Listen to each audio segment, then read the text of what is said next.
knives with his bare hands. I finally came ever known. You must. All she's got is me.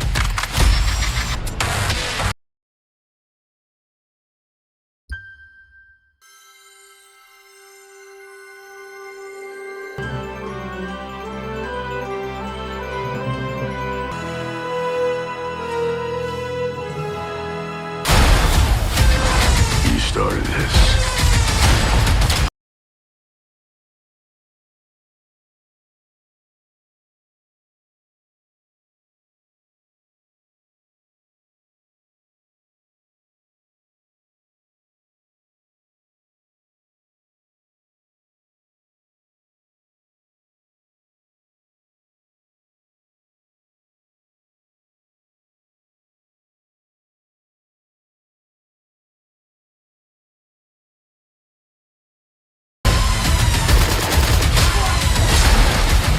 I'm gonna tear.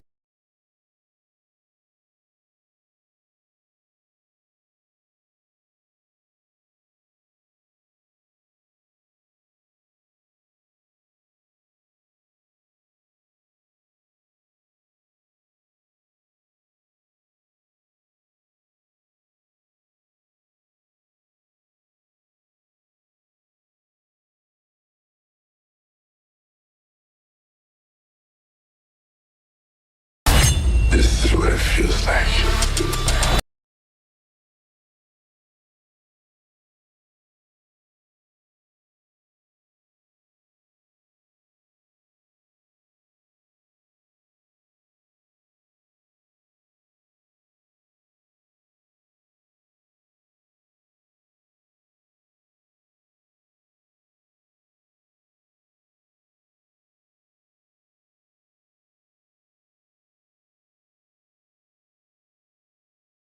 John Rambo is back older, tougher, and deadlier than ever. Rambo, Last Blood, 2019, takes the legendary warrior on one final, brutal mission for vengeance. But does this chapter honor the legacy of the franchise? Or is it just another explosion-filled farewell? Today on M Cinema Review, we're breaking down the full movie review and uncovering shocking behind-the-scenes facts about Rambo's last stand.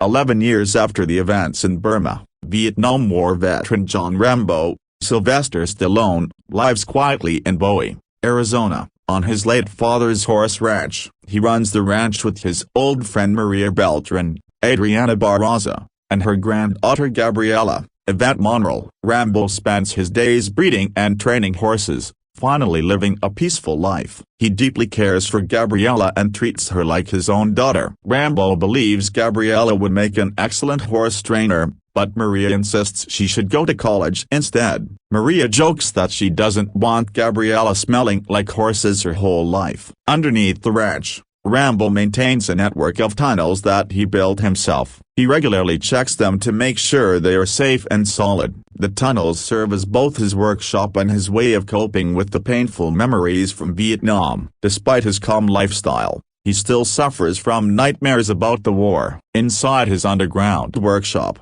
Rambo forges his own weapons, including knives and blades. Gabriella is excited about going to college, so Rambo makes her a special gift, a letter opener crafted from Damascus steel. Although Rambo doesn't usually allow anyone in his tunnels, he makes an exception for Gabriella and lets her invite her friends for a small party. One day, Gabriella tells Rambo that her friend Giselle, Vanessa Pineda, has found her biological father, Miguel Ricasingali, in Mexico. Gabriella wants to go meet him to ask why he abandoned her and her mother years ago. Rambo tries to talk her out of it. He warns her that men like Miguel don't change, they only get worse. He tells her that there's nothing good waiting for her in Mexico and begs her to stay. Maria agrees with Rambo, saying that Giselle is a bad influence and that Miguel was never a real father. She reminds Gabriella that Miguel used to beat his wife and never came to the hospital when Gabriella's mother was dying of cancer. Maria tells Gabriella that Rambo is more of a father to her than Miguel ever was. Gabriella insists that people aren't bad for no reason and that maybe Miguel has changed. Rambo replies that the world is darker now than ever and that he's seen how evil people can be. Gabriella argues that even Rambo changed,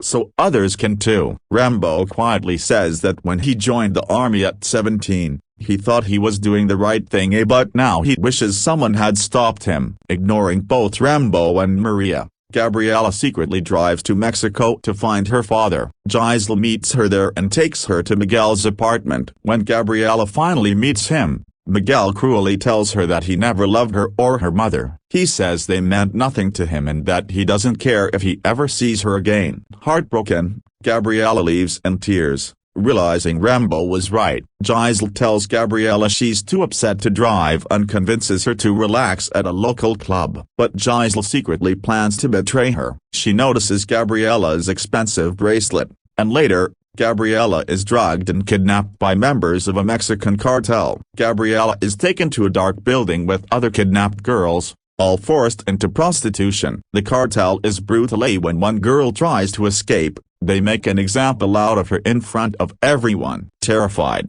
Gabriella realizes she's trapped. Back in Arizona, Maria tells Rambo that Gabriella never came home. Giselle called and said Gabriella went to see her father and disappeared. Rambo doesn't call the police, knowing they can't operate across the border, and immediately drives to Mexico to find her. He visits Miguel, who shows no concern for Gabriella, and then confronts Giselle. Rambo realizes she sold Gabriella out when he notices Gabriella's mother's bracelet on Giselle's wrist. He forces Giselle to take him to the club where Gabriella was last seen. There, he meets El Flaco, Pascasio Lopez, a man connected to the cartel. Unknown to Rambo, a journalist named Carmen Delgado Paz Vega is following him. El Flaco leads Rambo into a trap, where he's ambushed and beaten by the cartel, run by brothers Hugo, Sergio Perez Manchetta, and Victor Martinez, Atilde Scarginata. They take Rambo's driver's license and a photo of Gabriella.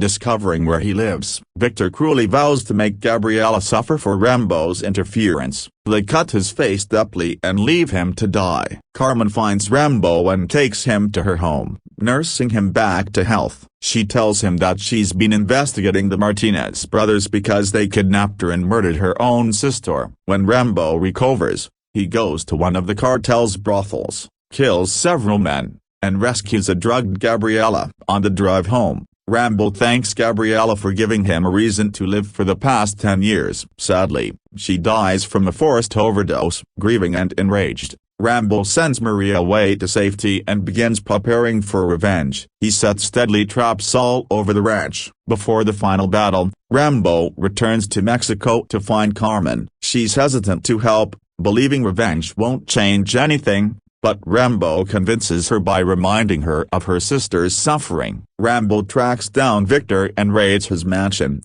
killing several guards and finally decapitating Victor. In retaliation, Hugo leads an army of cartel hitmen to Rambo's ranch. But the traps Rambo built in his tunnels and around the ranch wipe out nearly all of them. Finally, Rambo corners Hugo, mutilates him, and rips out his heart as vengeance for Gabriella's death. After the bloody battle, a wounded Rambo sits on the porch of his father's house. He reflects on all the people he has lost and vows to keep fighting to protect their memories. In the final scene, Rambo saddles his horse and rides off into the sunset, continuing his lonely journey as a warrior who can never truly rest. Rambo: Last Blood is a 2019 American action film featuring Sylvester Stallone as Vietnam War veteran John Rambo. Directed by Adrian Grewan Fortenberg, it serves as a sequel to Rambo, 2008, and is the fifth installment in the Rambo film series. The story follows Rambo as he travels to Mexico to rescue his adopted niece after she is kidnapped by a Mexican cartel and forced into prostitution. The film also stars Paz Vega,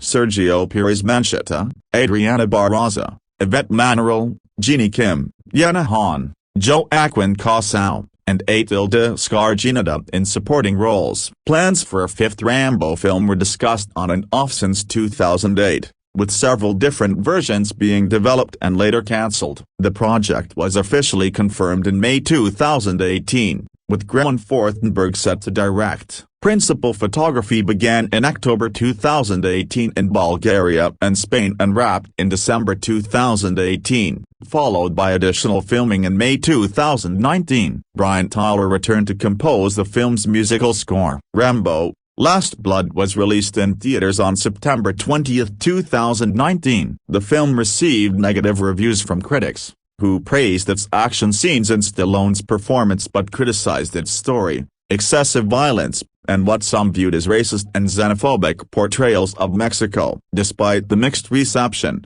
the film earned $91.5 million worldwide against a production budget of $50 million and marketing costs of $30 million.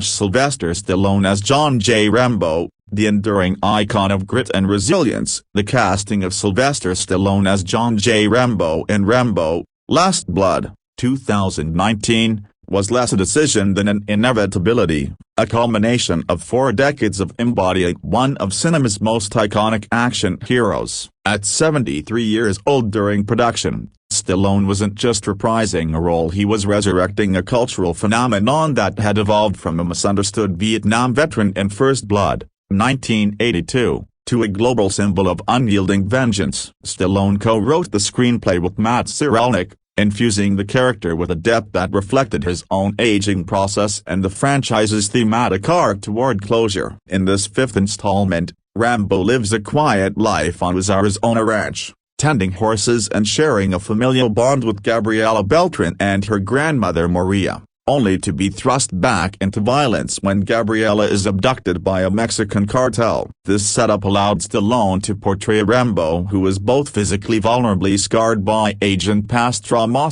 and ferociously capable, blending quiet introspection with explosive action sequences that harkened back to the series' roots. Stallone's selection for the role was never in question. He originated Rambo in David Morrell's 1972 novel adaptation, transforming a literary anti-hero into a box-office juggernaut. What made his return in Last Blood compelling was the deliberate choice to age the character in real time, mirroring Stallone's own career. No aging CGI or body double was employed for the core performance. Instead, director Adrian Grunberg leaned into Stallone's weathered physique, using practical effects and stunt coordination to showcase a Rambo whose power derives from cunning traps and improvised weapons rather than youthful agility. Stallone trained rigorously for 6 months prior to filming, focusing on horseback riding, knife fighting, and weightlifting to maintain authenticity. In interviews, he revealed drawing from personal loss as his son's death in 2012 to infuse Rambo's quiet moments with genuine sorrow, stating, "This Rambo is broken,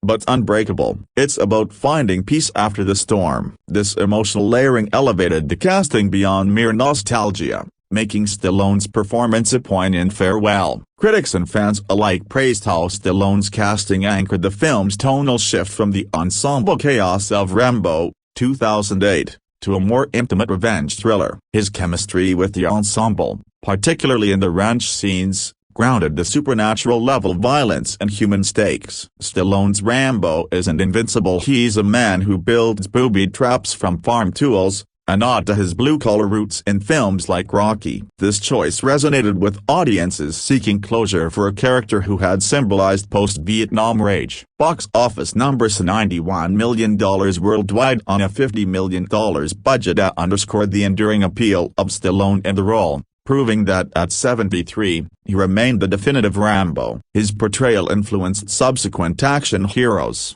from Liam Neeson's Taken series to modern takes on aging warriors and The Equalizer. In Last Blood, Stallone's casting wasn't just typecasting, it was a masterstroke of legacy preservation, ensuring Rambo's final roar echoed with authenticity.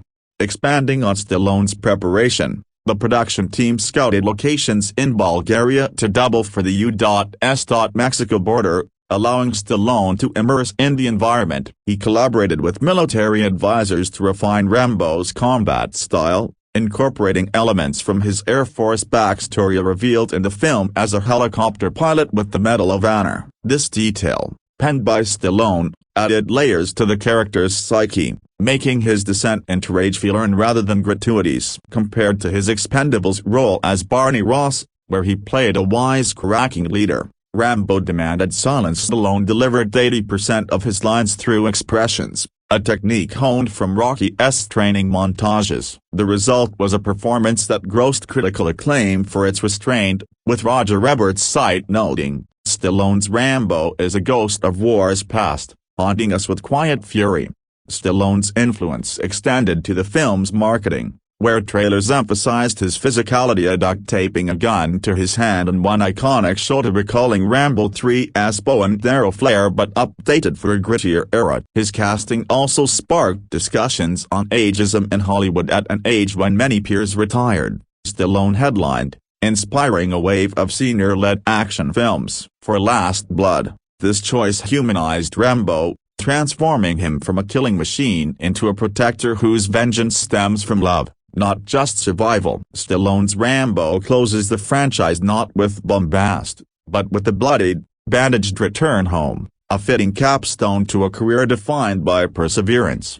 Paz Vega as Carmen Delgado, bringing fierce sympathy to the ally role. Paz Vega's casting as Carmen Delgado marked a pivotal infusion of Latinx representation into the Rambo universe, transforming a potentially peripheral ally into a co-conspirator of moral complexity. Born January 2, 1976, in Seville, Spain, Vega brought her acclaimed dramatic chops from Spanish cinema to this English-language actioner, portraying a journalist whose personal vendetta against the cartel mirrors Rambo's. Carmen discovers Gabriella's fate through her reporting and nurses the battered Rambo back to health, forging an unlikely partnership that propels the film's second act. This role demanded Vega balance vulnerability at tending wounds in her apartment with steely resolve during the climactic assault on the cartel's lair, a duality she nailed through subtle micro-expressions and bilingual dialogue. Vega's selection was a deliberate pivot from the franchise's historically white-centric ensemble, with producer Kevin King Templeton citing her raw intensity from Sex and Lucia, 2001, as ideal for humanizing the narrative's brutality. After breakout success in Spain, Vega's Hollywood foray in Spanglish, 2004, showcased her as a fiery domestic worker, but Last Blood allowed her to wield agency in an action context. She prepared by shadowing real journalists in Mexico City, immersing in the dangers of cartel reporting, which informed her portrayal of Carmen as a woman driven by grief over her sister's unsolved disappearance. Vega's chemistry with Stallone, marked by tense banter and mutual respect, elevated scenes like the hospital escape, where her character's quick thinking complements Rambo's brute force. The casting resonated culturally, addressing criticisms of earlier Rambo films for stereotypical depictions of foreign threats. Vega's Carmen isn't the damsel, she's a catalyst, using her media savvy to expose the cartel's operations post-revenge. Critics lauded her for adding emotional depth, with Variety noting her commanding presence steals scenes from the icon himself. Post-Last Blood, Vega's career surged, leading to roles in Netflix's The O as the enigmatic Renata and the heist series Kaleidoscope, where she played the cunning Ava Mercer. These built on Carmen's blueprint, women navigating patriarchal dangers with intellect and heart. Delving deeper, Vega's bilingual performance is switching seamlessly between English and Spanish highlighted the film's border politics, a theme amplified by her authentic accent and cultural insights. During filming in Bulgaria's simulated Mexican sets, she advocated for more nuanced cartel portrayals, influencing script tweaks to show Hugo Martinez's operation as a symptom of systemic corruption. Her bond with co-star Yvette Manuel, both Latinas in key roles, fostered on-set camaraderie that translated to authentic sisterhood vibes in the script. Vega's Carmen challenges Rambo's isolationism, urging him toward justice over mere slaughter, a dynamic that enriches the film's feminist undercurrents. In a 2019 Collider interview, Vega reflected, Carmen sees in Rambo the pain she carries. Their alliance is about shared scars. This casting choice not only diversified the franchise but redefined the sidekick as an equal force, paving the way for Vega's directorial debut in Rita, 2024, where she explored similar themes of resilience. Sergio Perez Mencheta as Hugo Martinez, the menacing face of cartel tyranny. Sergio Perez Mencheta's embodiment of Hugo Martinez, the sadistic cartel boss, injected a chilling authenticity into Rambo, Last Blood's villainy, drawing from his Spanish roots and international pedigree to craft the antagonist who was both charismatic and monstrous. Born April 7, 1975, in Madrid, Pires Mencheta portrayed the elder Martinez brother with a predatory gleam, overseeing Gabriella's trafficking and the subsequent farm invasion that ignites Rambo's rampage. His Hugo isn't a cartoonish drug lord, he's a calculating family man whose domestic facade crumbles under Rambo's assault, culminating in a brutal horse-riding chase that showcases Pires Mencheta's physical commitment. The casting of Pires Mencheta was a stroke of bold internationalism, selected after auditions where his prior collaboration with Vega and the Borgia, 2006, demonstrated seamless ensemble chemistry. Known for nuanced roles like the Lookout or Gustavo in Snowfall, he brought layers to Hugo, a flashing vulnerability in brotherly moments with Victor making the character's demise cathartically earned. Preparation involved dialect coaching for a Mexican inflection and stunt training for fight scenes, where Pires Mencheta performed most of his own wire work. This grounded approach contrasted the franchise's earlier one-dimensional foes, earning praise for humanizing evil without excusing it. Pires Mencheta's career trajectory from Madrid theater to Hollywood via Resident Evil, Afterlife positioned him perfectly for Hugo's blend of menace and pathos. In Life Itself, 2018, he played a grieving father, echoing Hugo's fleeting paternal instincts toward his own children, a subplot that adds tragic irony to his fate. Critics appreciated how his casting elevated the film's social commentary on trafficking, with The Hollywood Reporter calling him a wolf in tailored suits, devouring the screen. His post-Last Blood roles, including the swashbuckling Capitan in Boundless and the tech mogul Montes and Meg 2, The Trench, 2023, showcase a versatility that began with Hugo's operatic villainy. Behind the scenes, Pires Mencheta bonded with the cast over shared Iberian heritage, contributing ad-libs in Spanish that heighten tension in interrogation scenes. His Hugo serves as Rambo's dark mirror, a man corrupted by power, where Rambo resists Ida, underscoring themes of legacy and loss. The actor's commitment extended to advocacy post-release. He supported anti-trafficking NGOs, using the role's visibility for real-world impact. This casting transformed a stock baddie into a multifaceted threat, ensuring Last Blood's antagonists lingered as potently as its hero. Adriana Barraza as Maria Beltran, maternal anchor in a world of chaos. Adriana Barraza's portrayal of Maria Beltran provided Rambo, Last Blood with its emotional core, casting the Oscar-nominated Mexican veteran as the ranch's steadfast matriarch whose quiet strength complements Rambo's ferocity. Born March 5, 1956, Barraza played Gabriella's grandmother and Rambo's surrogate sister, a widow whose farm life shatters when cartel thugs invade, forcing her to wield a shotgun in defense. Her Maria embodies resilience, offering Rambo counsel in hushed Spanglish conversations that reveal his hidden tenderness. Barraza's selection was a nod to her dramatic gravities, fresh off Babel, 2006's Best Supporting Actress nod, where she played a similarly burdened mother. Director Grunberg sought her for the role's subtlety, praising her ability to convey volumes through weary eyes. As a renowned acting teacher, Barraza mentored younger cast members on set, infusing Maria's scenes with generational wisdom. Her preparation included drawing from her own border-crossing experiences, adding authenticity to Maria's fear-tinged defiance during the home siege. With over 100 credits, including Amores Perros, 2000, and Blue Beetle, 2023, Barraza's career exemplifies Latinx excellence. In Last Blood, her Maria humanizes Rambo, challenging his lone wolf ethos with familial pleas, a dynamic that peaks in the tearful ranch aftermath. Reviews hailed her as the film's beating heart, with IndieWire noting her subtle ferocity steals the quiet moments. Post-film, Barraza's roles in Penny Dreadful, City of Angels and Dora and the Lost City of Gold continued exploring maternal fortitude.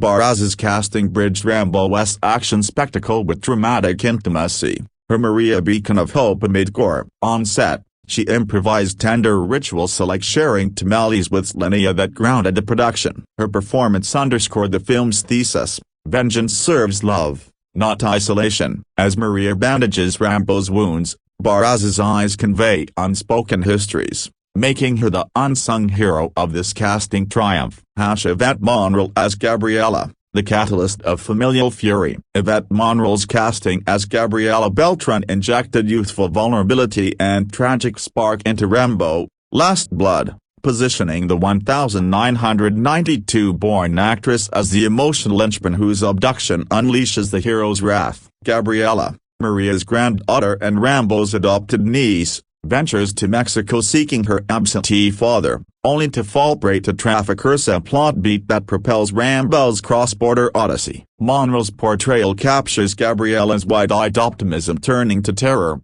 her brief screen time amplified by haunting flashbacks and Rambo's vengeful monologues. Selected for her breakout poise from Matador, 2014, Monreal beat out Desans for a role requiring both innocence and grit. At 26 during filming, she channeled personal stories of immigrant dreams to portray Gabriella's border-crossing naivety. Preparation included self-defense workshops, though her key scenes focused on emotional rawness, sobbing in a dingy bar, pleading with her father Miguel. This authenticity made Gabriella's fate devastating, fueling audience investment in Rambo's rampage. Monreal's rising star from Lowriders, 2016, to Stargirl as Wild K to gain trajectory with Last Blood, her chemistry with Baraz evoking real grandparent-grandchild bonds. Critics commended her for humanizing the damsel trope, with Screen Daily calling her the spark that ignites the powder keg. Subsequent roles in Legends of Tomorrow and Sis showcased her action drama range, building on Gabriella's legacy of defiant spirit. Monreal's Gabriella isn't passive. Her final words echoed John Acko as Rambo's mantra, her casting a masterclass in economical storytelling. On set, she bonded with Vega over shared cultural pressures, adding layers to off-screen sisterhood. This choice elevated Last Blood beyond exploitation, making Gabriella's tragedy a call to empathy. Scarginada as Victor Martinez, the ruthless enforcer's shadowy depth. Scarginada's turn as Victor Martinez, Hugo's volatile younger brother and trafficking lieutenant, added fraternal menace to Rambo: Last Blood-esque cartel duo. The 1975-born Spaniard infusing the role with a feral intensity that made Victor Rambo's most visceral foe. Victor oversees Gabriella's captivity and leads the farm raid, his cocky swagger crumbling in a mud-soaked duel with the hero. Ginadi's casting, drawn from his Pirates of the Caribbean, On Stranger Tides villainy, brought swashbuckling flair to the brutality.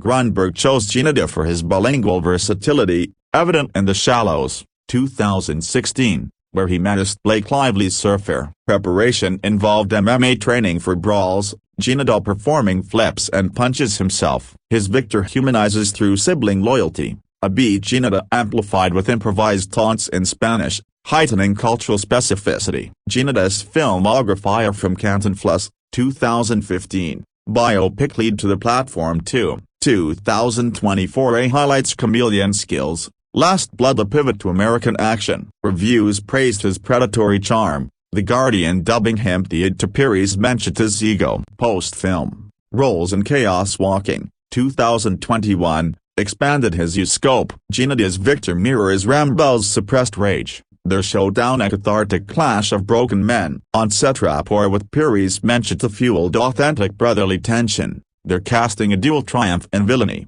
Marco de la O as Miguel, the absent father's haunting regret. Marco de la O's portrayal of Miguel, Gabriella's callous father, delivered a gut punch of paternal failure in Rambo: Last Blood, the 1978-born Mexican star embodying rejection in a pivotal scene that seals Gabriella's doom. Miguel spurns his daughter upon her arrival, his indifference catalyzing her bar visit and abduction. De La O's casting, leveraging his El Chapo, 2017, intensity, made Miguel a microcosm of abandonment's ripple effects. Known for telenovelists like Tanto Amor, De La O was tapped for his raw emotionality. He prepared by researching absent father dynamics, delivering Miguel's rebuff with chilling detachment. This brevity amplified impact, Miguel's ghost haunting Rambo's quest. De La O's career, from false identidad to pacto de sangre, thrives in moral grace. Last Blood marked his English debut. Critics noted his piercing cruelty, fueling the film's outrage. Miguel's scene, shot in one take, crystallized De La O's economy, his casting underscoring neglect's violence.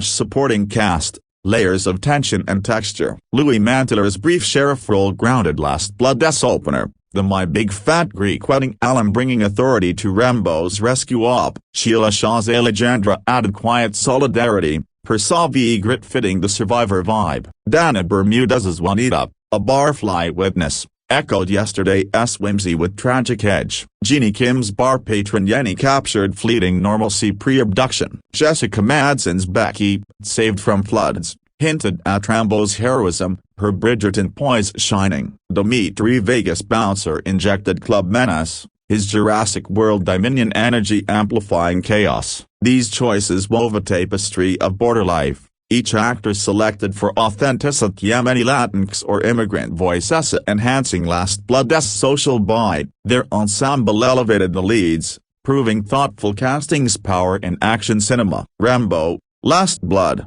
2019. An in-depth examination production development and pre-production. The journey to bringing Rambo, Last Blood to the screen was a protracted and turbulent process that spanned over a decade. Following the release of Rambo in 2008, Sylvester Stallone revealed in February 2008 that a fifth installment would depend on the fourth film's success, indicating he was already conceptualizing a sequel that would be quite different from its predecessors. By March 2008, Stallone announced he was halfway through writing Rambo V, clarifying that it would not be another war movie, with Bulgaria being considered as a location to double for Rambo's home in Arizona. In August 2009, Millennium Films greenlit the project with Stallone attached to write, direct, and star, with the plot initially focusing on Rambo battling human traffickers and drug lords to rescue a young girl abducted near the U.S. Mexico border. However, the project underwent a significant transformation in September 2009 when Stallone revealed the film was titled Rambo V, The Savage Hunt and would instead be loosely based on James Byron Huggins' novel Hunter, with the plot reconceptualized to focus on Rambo leading an elite special forces kill team to hunt and kill a genetically engineered creature. By November 2009, the plot had reverted to Stallone's original story involving Rambo crossing the Mexican border to rescue a kidnapped girl. The project faced its first major setback in May 2010 when Stallone declared he was done with the character, stating he was about 99% sure he wouldn't make another Rambo film, expressing concerns that another adventure might be misinterpreted as a mercenary gesture and was unnecessary. Despite Stallone's reservations, Millennium Films and New Image advertised the film at the 2010 Cannes Film Festival with handout poster cards, though Stallone stated he wasn't involved with the created posters and that the studio had told him they would find someone else to complete it if he didn't make the film. In 2011, Sean Hood was hired to write a new script titled Rambo, Last Stand, which he described as more in line with the small-town thriller of First Blood. The project was put on hold in 2012 so Stallone could finish The Expendables 2, with Hood expressing uncertainty whether the film would be similar to Unforgiven or a passing of the torch story. By June 2014, German film company Splendid Films confirmed Stallone had started writing the script for Rambo V, which he described as similar to No Country for Old Men. In September 2014, the film was officially titled Rambo, Last Blood, with Stallone also serving as director. In 2015, Stallone and Rambo creator David Morrell rewrote the story for Rambo V, with Stallone wanting a soulful journey for the character that Morrell described as a really emotional, powerful story. However, the producers wanted to proceed with the human trafficking story instead, leaving Stallone and Morrell's script abandoned. By January 2016, Stallone stated that Rambo V would not enter production. The film's resurrection came in May 2018 when it was re-announced to be in development initially as Rambo V, with principal photography scheduled for September, and the plot confirmed to focus on Rambo combating a Mexican drug cartel following the abduction of one of his family members. Stallone announced the release date and confirmed he would co-write with Matthew Cyrulnik, though he expressed uncertainty about additionally serving as director. In August 2018, Adrian Graham Fortenberg was announced as the director. The casting process proceeded quickly thereafter, with Adriana Barraza added to the cast in September 2018. In October 2018, the production added Paz Vega, Yvette Manuel, Sergio Perez Mencheta, Atilde Scarginada, and Joaquin Cosao to the ensemble. In May 2019, Louis Manteler, Sheila Shaw, Dimitri Vegas, and Jeannie Kim were revealed to have been cast without prior announcement. Filming principal photography commenced on October 2, 2018, in Bulgaria, marking the beginning of the film's physical production phase. The filming was previously scheduled to begin on September 1, 2018, and before that on October 27, 2014, in Shreveport, Louisiana. Adriana Barraza filmed her scenes in Tenerife in the Canary Islands, showcasing the production's use of multiple international locations. The shooting schedule was relatively compact, with principal photography completed on December 4, 2018. However, the production required some additional work, as additional photography took place at the end of May 2019, just months before the film's scheduled theatrical release. This suggests that the filmmakers identified areas requiring reshoots or additional material to complete their vision for the project. Throughout the filming process, Stallone shared images and videos from the film set on his Instagram as the film approached its release. In February 2019, Stallone revealed images on his Instagram of Rambo's adopted family, combat history, and the character Gabriella's intentions to travel to Mexico to find her father. In March 2019, Stallone revealed an image of Rambo covered in blood and aiming his signature boo, giving fans glimpses into the film's violent action sequences. Post-production. The post-production phase of Rambo: Last Blood involved complex decisions about the film's final cut and runtime. Lionsgate released two different theatrical cuts of Rambo: Last Blood, varying by country. In the United States, United Kingdom, and Canada, the film runs 89 minutes, while in Australia, Mexico, Sweden, Brazil, Finland, Germany, and Japan, it runs 101 minutes. The longer version contains several deleted scenes and an alternate opening which runs approximately 10 minutes. This alternate opening provides a significantly different introduction to the character,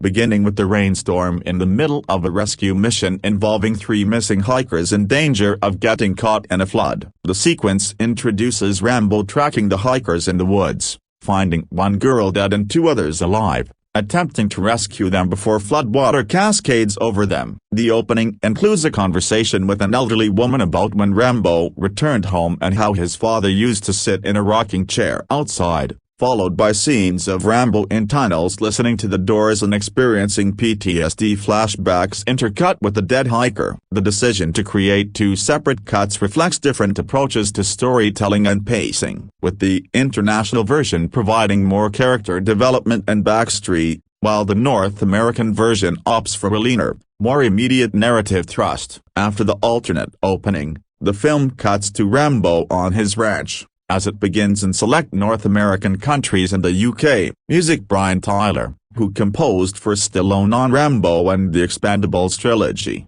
returned to score Rambo: Last Blood. Tyler's involvement provided continuity with the previous film in the series and brought his established working relationship with Stallone to bear on the project. Tyler described the scoring process, stating that Rambo: Last Blood is a very emotional story and the music needed to reflect the tone that director Adrian Graham Fortenberg set so beautifully. He wrote a series of heartfelt and passionate themes that echo Rambo's yearning for family, justice, requital, and compassion. These ideas created a tonal tension that was both challenging and rewarding as a composer, with lush strings, massive brass, thunderous percussion, delicate piano, and harrowing trumpet duets echoing the themes of loss, regret, hope, and vengeance. Thaler emphasized that composing for this timeless character had been an incredible ride, underscoring his commitment to honoring both the franchise's legacy and the specific emotional requirements of this particular installment. Released theatrical. The marketing campaign for Rambo: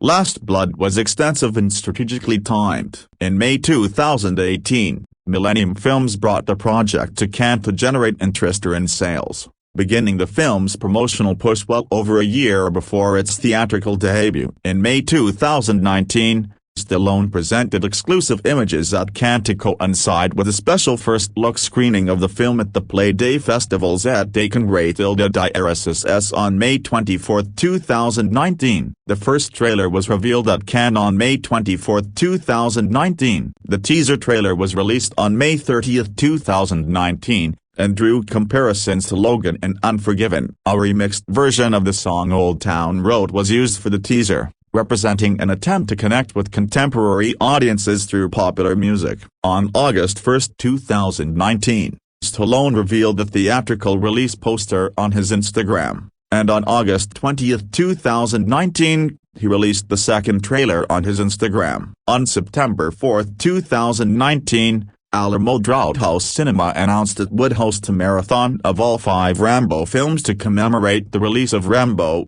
Last Blood, capitalizing on franchise nostalgia. Deadline Hollywood reported that print and advertisement costs were under $30 million. Rambo: Last Blood was released theatrically in the United States on September 20, 2019. Dottie purchased the Chinese distribution rights and agreed to an 8-figure co-financing deal. On July 30, 2019, the MPAA assigned the film an R rating, and the British Board of Film Classification classified the film at 18. The film was released theatrically in Japan on June 26, 2020, by Gaga Corporation, representing a delayed international rollout affected by various factors including market considerations and potentially the COVID-19 pandemic. Home media: Rambo: Last Blood was released on digital on December 3, 2019, and was released on Ultra HD Blu-ray, and DVD on December 17, 2019, by Lionsgate Home Entertainment. Best Buy released a retail-exclusive steelbook for the 4K UHD release, catering to collectors and fans seeking premium physical media editions. The home media release proved successful across multiple platforms. The film topped Redbox's disc rental and on-demand charts for several weeks. The international version,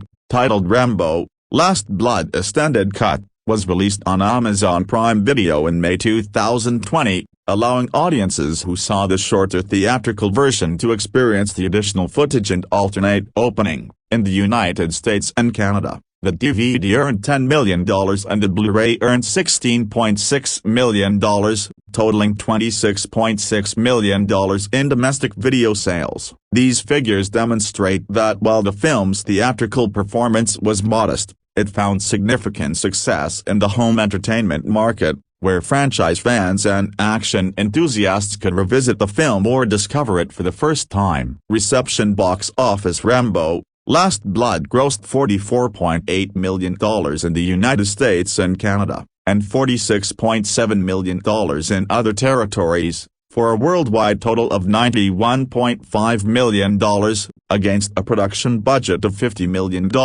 While the film achieved profitability, its box office performance was relatively modest compared to blockbuster action films, though when factoring in the print and advertisement costs, the theatrical margins were tighter. In the United States and Canada, the film was released alongside Ad Astra and Downton Abbey, and was projected to gross $23.25 million from 3,618 theaters in its opening weekend. The film made $7.17 million on Friday, which included $1.3 million from Thursday night previews. It debuted to $19 million, finishing third and marking the second-best opening of the series. While falling short of initial projections, This opening weekend represented a respectable performance for a decades-old franchise with an aging star. The film experienced typical weekend-to-weekend drops. The film made $8.6 million in its second weekend and $3.6 million in its third, finishing 6th and 8th, respectively. These drops indicate that the film struggled to maintain momentum beyond its core audience of franchise fans and action movie enthusiasts. The competition from other high-profile releases and mixed critical reception likely contributed to its inability to sustain strong box office performance. Critical response: the critical reception for Rambo: Last Blood was overwhelmingly negative. On Rotten Tomatoes, the film has an approval rating of 26% based on 173 reviews, with an average rating of 4/10. The site's critical consensus states that, like the sequels that preceded it, Rambo: Last Blood is content to indulge in bloody violence at the expense of its main character's once poignant story. Metacritic assigned the film a score of 26 out of 100, based on 31 critics, indicating generally unfavorable reviews. Audiences polled by CinemaScore gave the film an average grade of B on an A+ to F scale, while those surveyed by PostTrak gave it an average 3.5 out of 5 stars and a 56% definite recommend. Critics were divided on the portrayal of the Rambo character. Kenneth Turan of the Los Angeles Times gave the film 3 out of 4 stars and was complimentary of the story's surprisingly brooding examination of Rambo, noting that while Rambo is convincing when telling bad people he's going to hurt them, there is also a kind of fragility that makes audiences worry about people putting the hurt on him. However, Peter Debreuge wrote a negative review for Variety, stating that this character is a mess of contradictions, representing on one hand the permanent damage that military service can do to one's soul while simultaneously suggesting what the ideal soldier looks like. Whitney Seibold of IGN lamented that a character who was originally meant to stand as a symbol for the damage that war can do to a soldier is now best remembered as an unkillable human machine gun, though he credited Stallone with managing to give as soulful a performance as the part warrants. The screenplay received particularly harsh criticism. Frank Scheck of The Hollywood Reporter said it feels utterly tossed off and generic, more resembling the pilot for a Rambo television series than a proper send-off, but credited Stallone with keeping a franchise afloat. Katie Walsh of the Chicago Tribune, who gave the film 1 out of 4 stars, called the script barely a script at all and the writing lazy, adding that story writers Stallone and Dan Gordon trade on charged imagery rather than actually writing characters that fully express the spectrum of human morality. William Bibbiani of Bloody Disgusting said the script has been reduced to its lowest common denominators, establishing characters quickly and then shoving them into a simplistic plot that is simplistic even by Rambo standards, rating the film 1.5 out of 5. Eric Kahn of IndieWire said Stallone as a co-writer does a decent job at generating empathy for Rambo through furtive gestures, but Last Blood goes overboard to prove that he's tried to be a better man. Many critics called the plot of Last Blood derivative of Taken, while James Berardinelli called it a Death Wish variant with a few callbacks to the trap building of First Blood. The comparisons to other revenge thrillers suggest that critics found little originality in the film's narrative approach, viewing it as a formulaic entry in a well-worn genre rather than a distinctive conclusion to the Rambo saga. The film's graphic violence became a major point of contention. Critics reported being appalled by the brutality of the action scenes, with some comparing its amount of gore with that of a slasher film. Berardinelli said the body count is insanely high and the methods of death are worthy of a Halloween or Friday the 13th sequel, giving the film 1 out of 4 stars. Debreuge called the violence horrible, gut-wrenching carnage to witness, yet it's been calibrated to elicit whoops and cheers from fans who faithfully followed along as Rambo evolved. Vince Mancini of Approx said it's so genuinely horrific that he was convinced there are real-life cartel videos celebrating the torture of rivals that are less gory,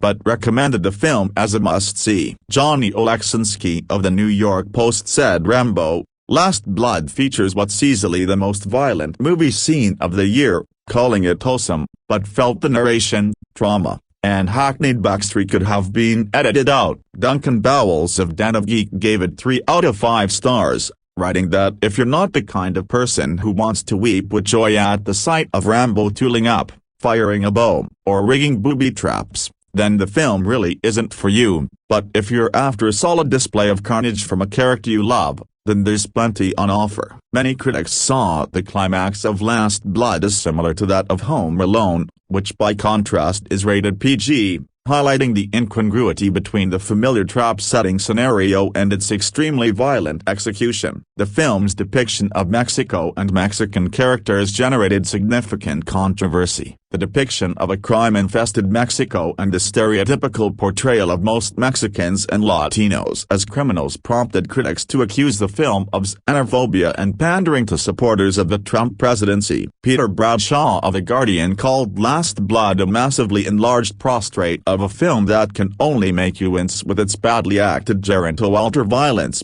its Trumpian fantasies of Mexican rapists and hilariously insecure U.S. border, and its crass enthusiasm for rape revenge attacks, giving it 1 out of 5 stars. Seibold wrote that while understanding Rambo films have rarely been bastions of cultural togetherness, in 2019 these broad stereotypes are offensive and dated and downright irresponsible. Kahn wrote that in 2019's hypersensitive cultural environment, the depiction of murderous Mexican crime bosses and their cowering sex slaves encountering a literal white savior doesn't go down so easy. Mexican film critic Gerardo Valera criticized the use of Spain doubling for Mexico, stating it was impossible not to laugh at this group of Spanish actors trying to sound Mexican by cursing with every other word in this strange accent, adding that if this movie wasn't so dumb, he would have probably found all of this offensive. However, Bowles wrote that the villains might be built from the stereotypical strain of pure evil from years past,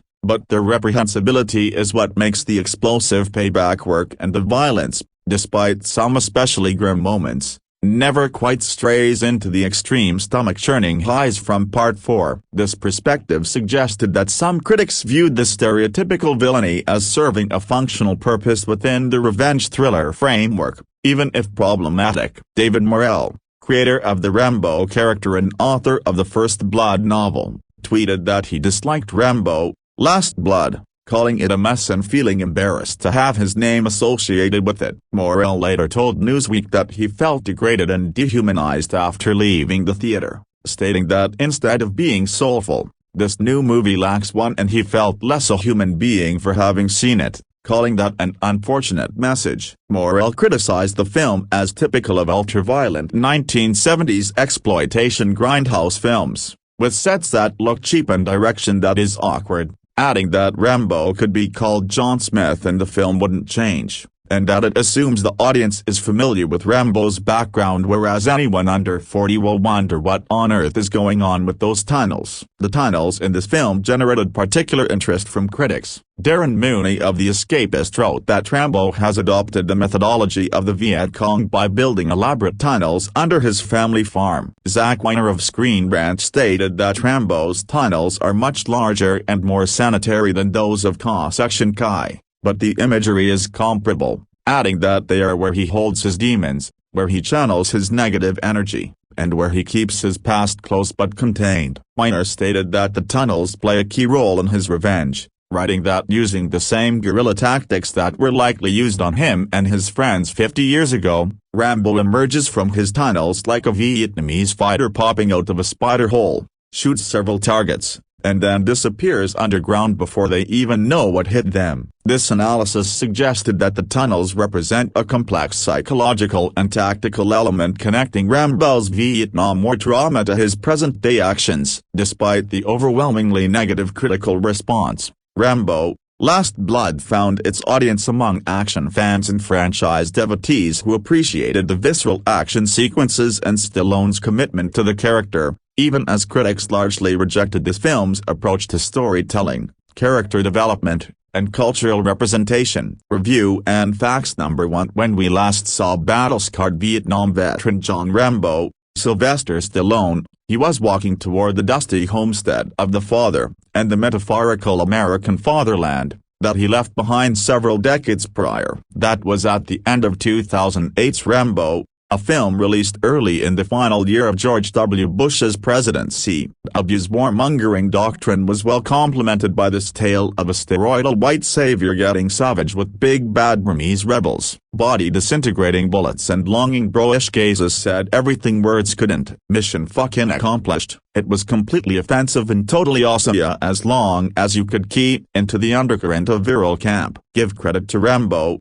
Last Blood, capably helmed by Adrian Grunberg, for tapping that gleefully repellent vein one, apparently, final time. Rambo is still on his dad's ranch, though the old man has departed this mortal coil, leaving behind Maria, Adriana Barraza, who has worked the farm for decades, and Gabrielle, Yvette Manuel, a college-bound 17-year-old who Rambo treats like his own flesh and blood. Gabrielle has hopeful dreams of the future and loves riding horses with her Uncle John. But before she heads off to school, she wants to face the abusive father, Marco de la O, now living in Mexico, who abandoned her many years ago. Mexico, full of what our current commander-in-chief might term bad hombres, is portrayed here as a cesspool of drug addicts, sex traffickers, and violent hedonists, in addition to a single crusading journalist, Carmen Delgado, Paz Vega, because some Mexicans, we assume, are good people. Before we've hit the 15-minute mark, the film itself runs an exploitation flick-friendly 89 minutes.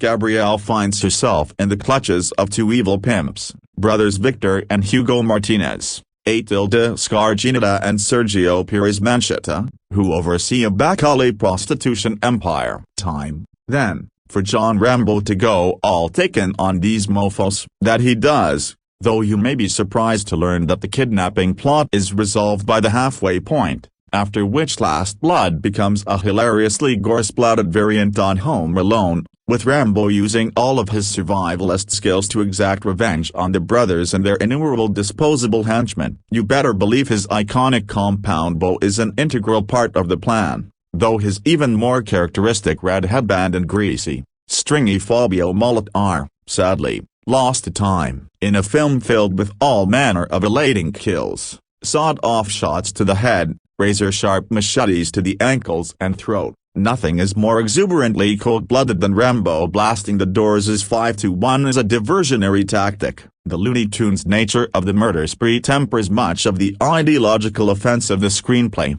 though the Rambo films have always been incoherent texts propagandistically gung-ho in some moments, peculiarly upstart and rebellious in others. There's a scene here in which Rambo drives up to a border fence on the Mexican side, briefly glances at the English sign warning him off, then floors the accelerator and crashes through the barbed wire. Boundaries mean nothing to Rambo after this scene. He shuttles between the US and Mexico as if he were popping down to the local grocery store, though it's only right to ponder whether lone wolf actions such as this are more on the side of righteous or aggressive fury. The latter seems more likely, in no small part because of how often Rambo has been co-opted by hawkish powers that be. After seeing 1985's Rambo, First Blood Part 2, the second film in the series in which Rambo rescues American POWs in Vietnam, Ronald Reagan was heard to remark, "I know what to do the next time this happens," and Reagan is alluded to in both the fourth and fifth film via the initials of the name on the family farm mailbox, R. Rambo. Yet there's still the matter of Stallone himself, who at 72 years old has become even more of a gloriously sinewy sight gag, one that tends to cut against any serious ambitions or ideas that these films, this one in particular, might harbor. The degree to which he's aware of his own absurdity is debatable. Never forget that he boasts a 160 Mensa IQ, so the joke could very well be on us. Intentional or not, he consistently courts the ridiculous to touch the sublime, and that's certainly true in Last Blood, which he stalks through like Frankenstein's monster. There's a lizard-brain thrill to his single-mindedness, and a stab, such as it is, at emotional complexity when Rambo's killing spree culminates in a literally heart-rending gesture. This is followed by a scene set on a sun-dappled country porch that draws equally on the multifaceted mythopoeticism of John Ford and the jingoistic stupidity of John Wayne circa the Green Berets. That neither sensibility fully overwhelms the other is testament to the Rambo series' consistently wandering conviction semi-adult ethos worn as proudly as a Purple Heart. Score. Cast: Sylvester Stallone, Paz Vega, Sergio Perez Mencheta, Adriana Barraza, Yvette Manuel, Jeannie Kim aka Yanahan, Joaquin Cosio, Oscar Gina the director, Adrian Grunberg screenwriter, Matthew Cyrulnik, Sylvester Stallone distributor. Lionsgate running time, 101 minutes rating, R-year, 2019 buy, video. If you can, please consider supporting Slant Magazine. Since 2001, we've brought you uncompromising, candid takes on the world of film, music, television, video games, theater, and more. Independently owned and operated publications like Slant have been hit hard in recent years, but we're committed to keeping our content free and accessibly, meaning no paywalls or fees. Number 2 Rambo, Last Blood won't win any Oscars or break any new ground, but it will entertain the masses for its 90 minutes running time. Sylvester Stallone's iconic Vietnam veteran has returned one final time in a Rambo, Last Blood. After all the hype, all the posters and all the trailers, I was finally able to sit in a darkened movie theater and see the film I've been waiting all summer for. There's nothing I enjoy better than on a Saturday late night when there's nothing on TV than to turn the lights off, grab a drink and a snack and put on a classic 1980s action movie. A Rambo, First Blood Part I always makes a monthly appearance. There's just something about the film that makes it a must-watch in any 1980s action movie night. The original A First Blood and A Rambo I do make an appearance from time to time, but nothing beats the flag-waving excess of the second film. And hearing Jerry Goldsmith's scores erupting from my home cinema speakers make it a completely satisfying throwback evening to my younger days. So with this in mind, I eagerly awaited what violence and mayhem Rambo would bring this time around. Rambo, Last Blood. Lionsgate. Let's get this out of the way early. A Rambo, Last Blood is most certainly not the best Rambo film of them all. Is it enjoyable? Yes, it is. Is it violent? Incredibly so. Did the film need to be made? Not in the slightest. To my mind, the ending to the fourth entry, A Rambo, was the perfect ending for the character, and he should have been left there. This film feels like a tacked on extra ending, one that is enjoyable but ultimately was unnecessary. How would I describe the film? We will come to that later. The film is a slow burn with an incredibly violent payoff, but in between, we get some emotion mixed in with the nastiness and sprinkled with the nasty tasting bout of stereotypical bashing of the villains and their country, in this case, Mexico. Okay, the Mexican drug and human sex trafficking cartels are vile and evil. Yes, they are a scar on the face of the Mexican people. But here they are depicted as nothing but cartoon, cardboard, standard cannon fodder. I agree that most of what we see being visited on the helpless female victims is almost certainly accurate, but you would expect the villains to shown as human instead of blank, robotic, standard bad guys. The film opens in Arizona. John Rambo has finally come home. He is living in peaceful retirement on his family ranch, tending, raising and riding horses. He is suffering from PTSD and needs to take tablets every time he gets a flashback. For some unknown reason which is never explained,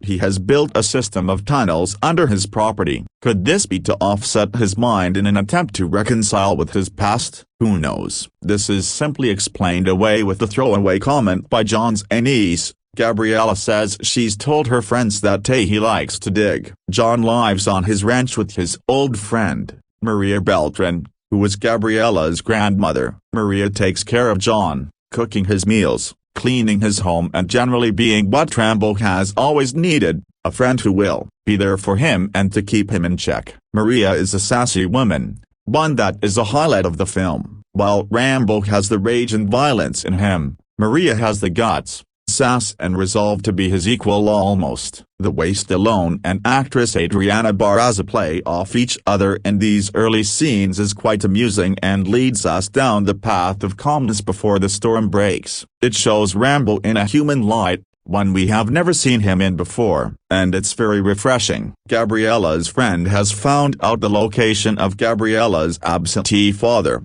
who abandoned her and her mother years previous down in Mexico. Gabriella naturally wants to go down and get the answers from her father face to face, something Rambo and Maria don't want her to do, knowing the dangers that lurk down there and fearing that Gabriella's heart will be ripped out by what her father may say to her. Both try and appeal to Gabriella and she appears to listen to them. Of course, she ignores their wishes and goes down to Mexico to see her father. When she first sees him, he seems nice and friendly and pleased to see her, but then the truth and his true colors are exposed, leaving Gabriella devastated. Her friend suggests going to a club to take her mind off things. Gabriella decides to go with her, whereupon she is drugged and abducted. Back in Arizona, Maria finds out her granddaughter went to Mexico and has disappeared. She runs out to tell Rambo what has happened. Rambo immediately jumps in his truck and goes to Mexico himself to track her down and bring her home. His first port of call is to Gabriella's father. So far,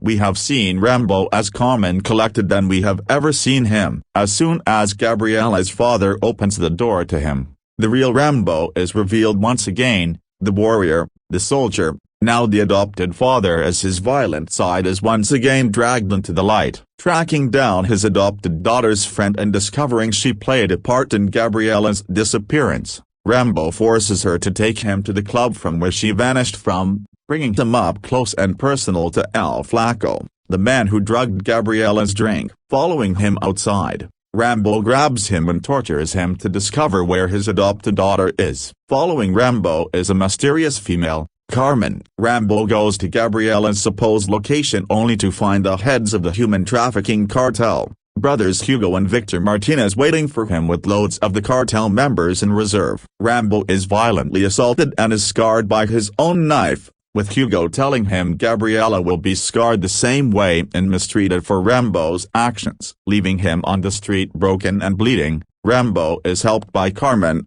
who reveals herself to be an independent journalist. She has been investigating the Martinez brothers and their cartel due to the fact of them abducting and murdering her sister. Rambo is treated by Carmen until he regains some semblance of strength, filling him in on all she can tell him about the cartel and the brothers. Rambo discovers the location of the brothel Gabriella is being held in. Rambo poses as a customer to gain entry and then proceeds to viciously murder the cartel members inside using a hammer. Although now able to escape, the women inside all refuse to leave, fearing the cartel will hunt them down and murder them all in turn. Rambo finds Gabriella and carries her from the brothel, discovering the cartel has been injecting her with drugs. Placing her in his truck, Rambo leaves Mexico with his adopted daughter by his side. And on the way home, tragedy strikes Rambo again. You can guess the rest. Once again, Rambo must prepare for war and to exact a terrible and violent revenge. Some of what has transpired up to this point reminded me very much of a Rambo IA and the Death of Company. The film doesn't rush into things,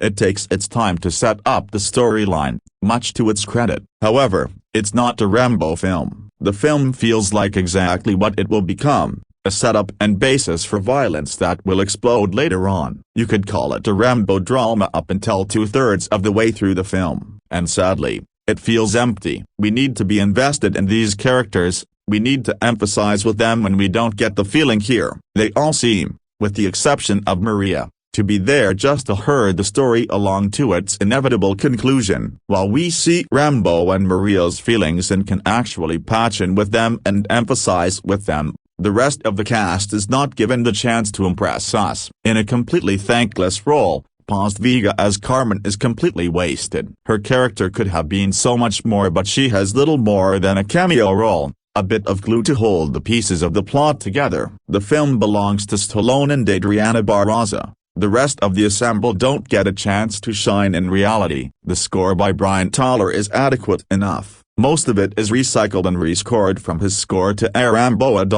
It fits the film well in some respects, but it makes a fatal error. The one thing you can't do in a Rambo film. While some of the classic Jerry Goldsmith cues are present here, most from A First Blood, to be fair, not once do we get that main thing. The one thing the film needs. Not once do we get that incredible blast of the main theme that is sorely lacking here. Tyler used that blast to great effect at the climax of A Rambo, a fist-pumping, almost perfect moment where the main villain is disemboweled. The film has the perfect opportunity to use the blast at the climax of this film only to let us down with its absence. The score, though using some of the classic themes, has more in line with A Expendables' scores than with a Rambo movie, and is a huge missed chance to end the series on a high note musically wise. Stallone gives his all as John Rambo. We have tracked his journey ever since 1982, and this A final film brings the character to a close, or so you would think. I'm not going into spoiler territory here, but all I will say is when the final credits start to roll,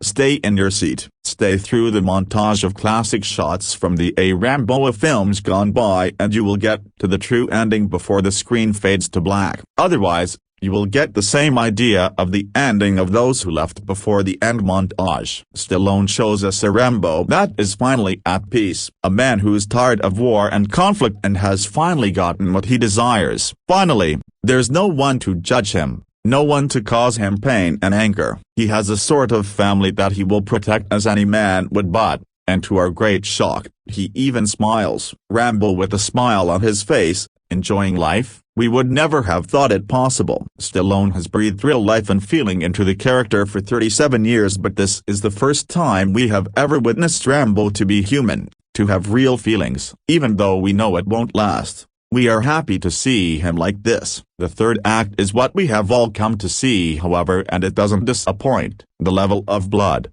gore and violence in the film most certainly not for the faint-hearted or the queasy. Even for a hardened viewer like me, I actually found myself wincing at some of what transpires here, whether it's a heavy hammer blow to the head or groin, a shot to the head or a decapitation. Some of the violence portrayed is brutal and nasty, adding in various explosions to the mix, and you can understand why the film has received a hard R rating in the States. The way the violence is portrayed in film keeps the film in line with the previous entry to the saga, much to the film's credit. The film as a whole, though unneeded, is entertaining enough without breaking any new ground or adding anything of real substance to the saga. I enjoyed it, but did leave with a feeling that it could have been so much more. Perhaps some of what would have made the film better ended up on the cutting room floor to make way for a crammed 90-minute movie. If this turns out to be the case, we can only hope for an extended version when the film makes its bow on home entertainment early next year. At the start of this review,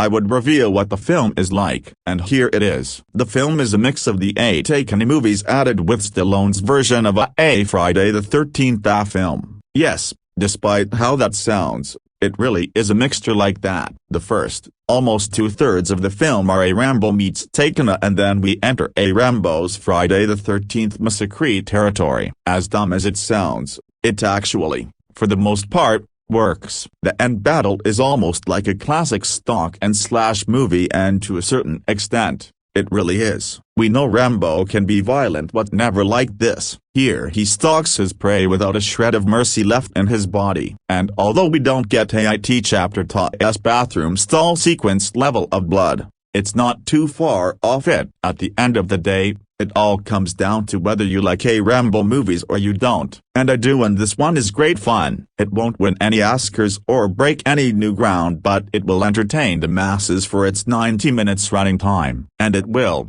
eventually, make it onto my late-night Saturday action movie viewing. Is this really Rambo's last blood? Only time will tell. If it is, then the character hasn't gone out the way we planned or expected. He does deserve better and more, but I doubt both he or we will get it. Even though I like the film and the character doesn't go out with a whimper per se, he certainly doesn't go out with the bang he deserves, and that could be Rambo's ultimate tragedy. Number 3 review. Jerry Goldsmith created the iconic Rambo theme for First Blood back in 1982 and continued to provide the music to the original 3 movies. The genius of the Rambo theme is how it could be made to sound sad or heroic depending on the scene. It's rarely been used as well as in Escape from Torture in First Blood. Part 2, which is one of the most badass pieces of action hero music of all time. In 2008, Brian Tyler took over scoring duties for Rambo, 2008, giving it a more contemporary sound but keeping it very much in the vein of Goldsmith, so it's respectful to the legacy while keeping it relevant to modern audiences. Rambo: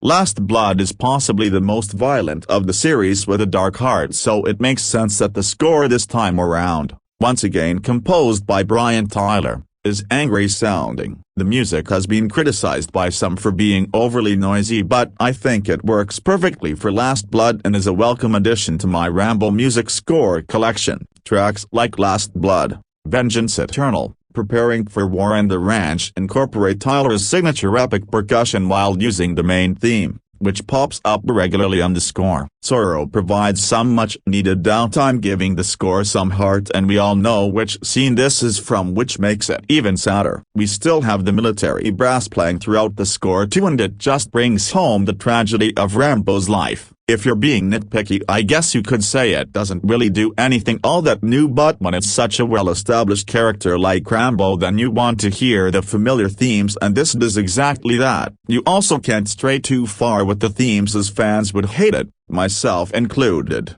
if they weren't used regularly. Overall, Rambo: Last Blood is a suitably bombastic score working perfectly for the movie and will also be a nice accompaniment to your gym playlist. It's arguably the manliest music score you'll hear this year, so for me at least it's a must-have. Brian Tyler is once again a modern master of action movie music. Number 4. The arc of John Rambo, first begun in 1982 with Ted Kotcheff's broody action film First Blood, has been an unusual one to say the least. Rambo, sensitively portrayed by Sylvester Stallone, was initially presented as an emotionally wounded ex-soldier who had been deeply stained and hollowed out by the violence he experienced in the Vietnam War. When Rambo first whipped out his hunting knife and began eviscerating small-town sheriffs, it was meant to be seen as the final, tragic crack in the soul of a broken man. Audiences, however, and perhaps bafflingly, latched onto the film's exhilarating violence and to Rambo's soldierly efficiency more than to his tragedy, leading First Blood's subsequent sequels to transform the titular trauma sufferer into a tragedy-free, unstoppable all-American badass killing machine and pop culture's central symbol for unchallenged American military might. A character who was originally meant to stand as a symbol for the damage that war can do to a soldier is now best remembered as an unkillable human machine gun. The newest and ostensibly final film in the series, Adrian Forthenberg's Rambo: Last Blood, brings the series full circle by giving us a taste of both Rambos. At the film's outset, John Rambo, Stallone once more, is living on a ranch, riding horses, and holding palpable familial relationships with his teenage niece, Yvette Manuel, and would-be love interest, Adriana Barraza. From the strain, Rambo, it seems, might have actually found inner peace at last. Although perhaps not, he has also personally dug a labyrinth of weapon-lined death tunnels under his Arizona property, which will most certainly be used in an ultra-violent late film climax wherein Rambo will murder several dozen people in increasingly gory ways. The level of gore in this film is absurdly intense. Taking after the 2008 film, the makers of Last Blood have elected to turn Rambo's battlefield antics into something resembling a slasher movie, or perhaps an early Peter Jackson joint. By the time the filmmakers hasten to the eyeball-melting action at their film's climax, one can feel their sigh of relief in finally being able to depict outright decapitations, severed feet, exploding heads, and at least one makeshift vivisection. Get a sense of Rambo: Last Blood's goriness by watching the red band spot below. If the idea of Rambo laying waste to several tons of human meat sounds exhilarating, know that your eventual laughter will likely be of the bitter, incredulous variety. The violence is over the top in a way that isn't fun. Last Blood feels like the work of a disaffected adolescent pulling the wings off of flies. And who are these people Rambo is murdering? The impetus for the film's action comes from a plot that closely resembles Taken in both its setup, its older dad action fantasy, and its cultural insensitivity. When the Monroe character goes to Mexico to find her estranged father, she is almost instantly kidnapped and sold into sexual slavery by two cartoonishly evil Mexican crime lords, Sergio Perez Mencheta and Atilda Scarginida, who revel in filth the same way you or I might revel in a warm bath. It is then up to Rambo to attempt to rescue her, hence running afoul on said crime lords and beginning a hastily escalating rivalry. Paz Vega has a small role as a deliverer of exposition. The filmmakers have made Mexico seem like an infinite wasteland of crime and death, and most of the Latinx characters on screen are criminals or broad stereotypes. I understand that Rambo films have rarely been bastions of cultural togetherness, but in 2019, these broad stereotypes are offensive and dated and downright irresponsible. Get caught up on the saga of John Rambo by watching the recap below. To Stallone's credit, he manages to give as soulful a performance as the part warrants. The early scenes allow the 73-year-old actor to give Rambo a distant glimmer of humanity lurking underneath all the surface-level combat trauma, a glimmer that had been largely absent from the previous Rambo sequels. He's also appropriately menacing. I was convinced that John Rambo, even in his 70s, could reach into my neck with his bare hands and handily remove my collarbone, should the urge strike him. At a trim 89 minutes, Last Blood will certainly not leave you waiting. If you're here for violence and badassery, you'll get to it before you've finished your extra-large Dr. Pepper. If you've come for thoughtfulness, tragedy, character, wit, and a political statement on the effects of war, in short, if you've come for anything that was in the original First Blood, then perhaps you'd find solace in a different theater, or just at home, a safe distance away from Last Blood. The Rambo series continues its track record of ultra-violence,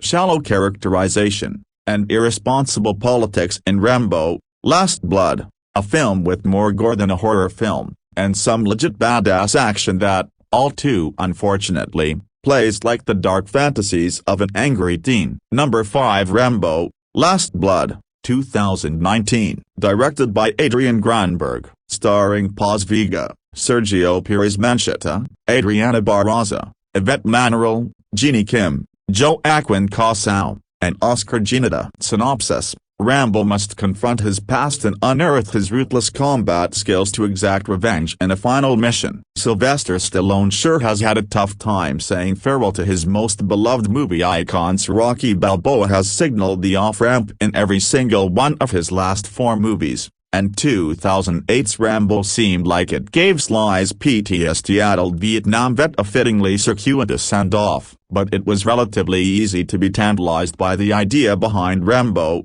Last Blood, which Stallone likened to the Coen brothers' No Country for Old Men pre-release. With not a traditional war zone in sight, John Rambo, Stallone, acting as the custodian to his, presumably deceased, father's Arizona ranch and the wealth of dusty vistas on offer, this truly had the potential to be a powerful if unnecessary coda to the series. In reality, Last Blood's style and tone are closer to a Logan or Gran Torino, if fed through the chintzy glorified VOD sausage factory. Far from the moody, unforgiven light meditation on violence and revenge it could have been, the fifth Rambo too often smacks of a generic studio thriller with a familiar franchise label slapped on it. 11 years after Rambo returned home from Thailand, he's living a contented-ish existence on his ranch with his niece Gabrielle, Yvette Manuel, and her mother Maria, Adriana Barraza. But when Gabrielle visits Mexico in the hope of reconnecting with her estranged father, she ends up drugged and sold into a sex trafficking ring. Naturally,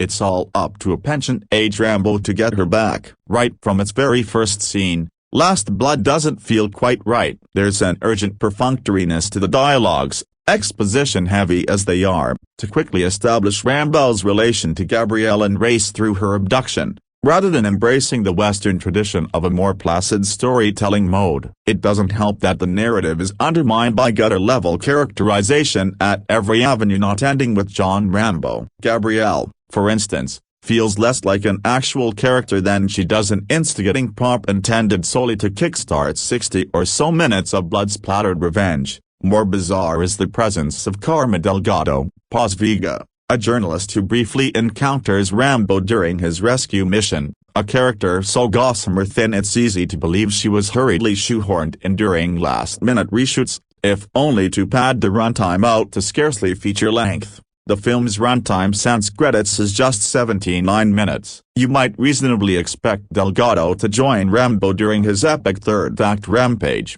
yet she ends up disappearing from the film as abruptly as she enters it. Then there's the bad guys, aka the Martinez brothers, Sergio Perez Mencheta and Atilda Scarginata, a pair of impossibly generic gangster antagonists so transparent as to barely exist, and whose inevitable comeuppance at Rambo's hand feels only mildly more eventful than that of the dozens of Rantagoons he slaughters in the final 20 minutes. But at least the film doesn't ruin the title character himself, who is again brought to life with a compellingly heightened decrepitude by Stallone. Even if our 70-something John Rambo is certainly a far more capable hero than your average WAP, but Stallone clearly has a lot of love left for the character, and does his level best to ensure his through-line is true to what came before. Sly proudly bears his greased face in every close-up director Adrian Grunberg is willing to provide, and is the film's sole bearer of anything approaching honest-to-God humanity. Yet it's tough to escape the overall feeling that what should be an affecting, poignant final chapter for the series feels like any other movie, or worse still,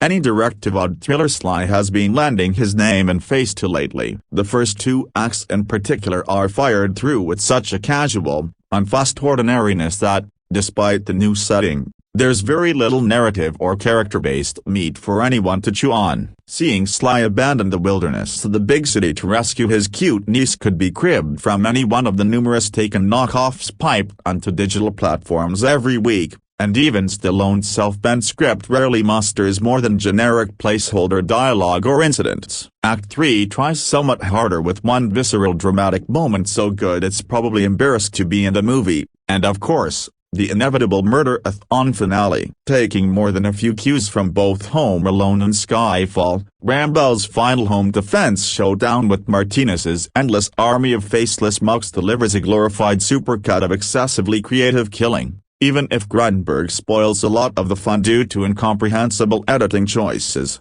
distracting CGI gore and poor lighting conditions. If you were hoping for a climax that might hold a candle to the all-timer ending of 2008's Rambo, prepare to be bitterly disappointed. If nothing else, it's persuasive proof that Stallone himself, who helmed that film, probably should have been behind the camera for what is apparently the final Rambo outing. But even then, Stallone's already talked up the possibility of a sixth go-round, Last Blood, Part 2, so who knows. Disappointingly generic and technically roughshod, Last Blood satisfies neither as a character drama nor a gonzo action thriller, seemingly ending the Rambo franchise on a cobbled-together whimper. Number 6 Sly has already hung up the boots of his most iconic character Rocky Balboa and turned into a coach in the Creed films. This film gets you wishing something of that sort happens to this franchise. The line, "They drew first blood, not me," by Vietnam veteran John Rambo in the 1982 film, First Blood,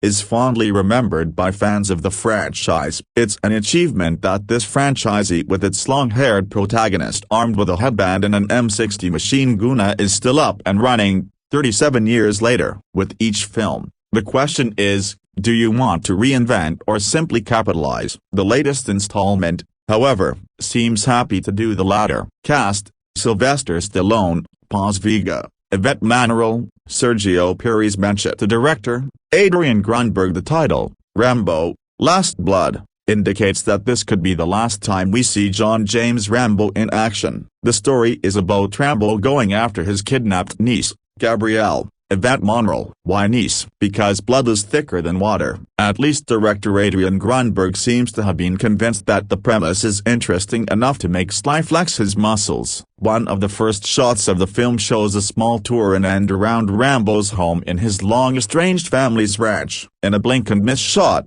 we see a room filled with things memorabilia for him and Easter eggs for USA, with everything from the Vietnam War veteran flag, photos of his fellow brothers in arms, a lot of guns, and even the machete that he used in the last film, 2008's Rambo. Little did I know then that this would be the last pleasure I would have in this film, considering that the war veteran has seen rubble in his homeland as well as in countries far away from home, including Vietnam, Pakistan, Afghanistan, Myanmar and Thailand. Mexico seems to be a pretty cliché choice. Using the Mexican cartel as villains is perhaps the second most used trope by Hollywood after, of course, the Russians, like in Rambo 3, 1988. Interestingly, director Adrian Grunberg's debut film, the audacious yet entertaining Get the Gringo, was also set in Mexico. Last Blood is quite happy to promote xenophobia and harmful stereotypes, given the current political developments and the struggle of immigrants, a scene that has Rambo driving pickup truck over a thin barbed wire fence, to indicate border crossing, had me in splits. As for Rambo himself, the film touches upon his post-traumatic stress disorder only superficially. There are sequences like the one where he gets told, "You are not in your war anymore, it's only in your head," and another, when Gabrielle tells Rambo that he's changed, and he calmly replies, "I've not changed, I have just learned to put a lid on it." This emotion, however, only rings artificial and never hits you as it did in previous installments, saving the worst for the last. The goriness in this film is seemingly embraced with way too much love, with the film hardly containing the sort of action that made this franchise so popular. When it does come in the final showdown, it only filled me with regret for wishing for it. The film, in a sense, tries to tread the path of Logan but gets waylaid quite early on. If the first half reminds you of Taken, the climax makes you wonder if all they have to evoke the Rambo nostalgia is over-the-top violence. Though it is admittedly fascinating to watch Rambo set booby traps for the bad guys, the results here are absurdly brutal. Sly has already hung up the boots of his most iconic character Rocky Balboa and turned into a coach in the Creed films. Rambo, Last Blood gets you wishing something of that sort happens to this franchise too. Among the strangely gory scenes in this film is one that has Rambo ripping open the thoracic cavity of a man and pulling out his heart. Walking out, I could relate to the pain. Number 7. John Rambo. Sylvester Stallone has been running his father's horse ranch in Arizona since returning from Burma 11 years ago. Things are going well, and he has enjoyed helping his friend Maria, Adriana Barraza, raise her granddaughter, Gabrielle, Yvette Monreal. But when Gabrielle runs off to Mexico to find her biological father, she encounters more trouble than she expected, and it's up to Rambo to rescue her. It's difficult to know where to begin with this movie. There are so many crucial failures, an absence of any character development, turgid expository writing, awkward camera movement, Sylvester Stallone's increasing resemblance to an old leather couch, and awful pacing are the tip of the iceberg. But it gets worse. See Broken Bar first. This is a horrendous depiction of Mexico and its citizens. Apart from Gabrielle and Maria, only one Mexican character isn't a deranged criminal. While it would be disingenuous to claim that Mexico doesn't have a problem with drug cartels, this depiction of all Mexicans as murderous, violent, rapacious criminals is both extremely racist and deeply unpleasant to watch. Every negative stereotype about the country has been cranked up to 11 in an attempt to justify Rambo's slasher film rampage. Second, this film has an attitude towards sex trafficking which is, if possible, just as distasteful as its portrayal of Mexico. While the women are unquestionably victims of a horrendous crime, the film sees no need to contextualize their experience within a global problem of sexual slavery or with attempts to eradicate it. The women's suffering is just another bump in the road that sends the male hero off on his mission to slaughter as many people as he can kill in an 89-minute runtime. These women and their predicament are being used as a moronic macho motivation. While the movie's villains treat women as sexual objects to be abused and sold, the script treats them as plot devices, not people. Another form of objectification. Finally, the violence is just ludicrous. I don't mean to say it isn't graphic, because it's scorily, messily, sickeningly detailed, but once you've seen the alleged hero of the flick machine gun some corpses, the violence just loses all context. Actually, it loses it well before that when Rambo decides to torture a kidnapper for information by cutting him open and pulling organs out. Apologies to anyone eating while reading this. My point is that without developing any kind of basic humanity in either the hero or the villains, the violence is just a series of gooey, blood-soaked special effects shots with no deeper resonance. Everyone is just a photocopy of a stereotype, and nothing that happens to them matters very much. Although the cinematic disaster only runs for an hour and a half, I feel I've been robbed, and I didn't even have to pay for my ticket. I find some comfort in this fact that I'm not alone. David Morrell, author of the original 1972 Rambo novel, has said that he felt degraded and dehumanized after seeing the film. That's a pretty damning indictment from the creator of your source material, and he's not wrong. This is basically the ultra-violent version of Home Alone, but our would-be Kevin McAllister isn't defending himself from burglars. He's bolstering vicious and racist stereotypes through the most grotesque violence imaginable. If the violence doesn't make you queasy, the socially nauseating messaging ought to. Directed by Adrian Granberg, starring Sylvester Stallone, Paz Vega, and Yvette Monreal. Running time, 100 minutes. Theatrical release September 20, 2019. Updated December 17, 2019.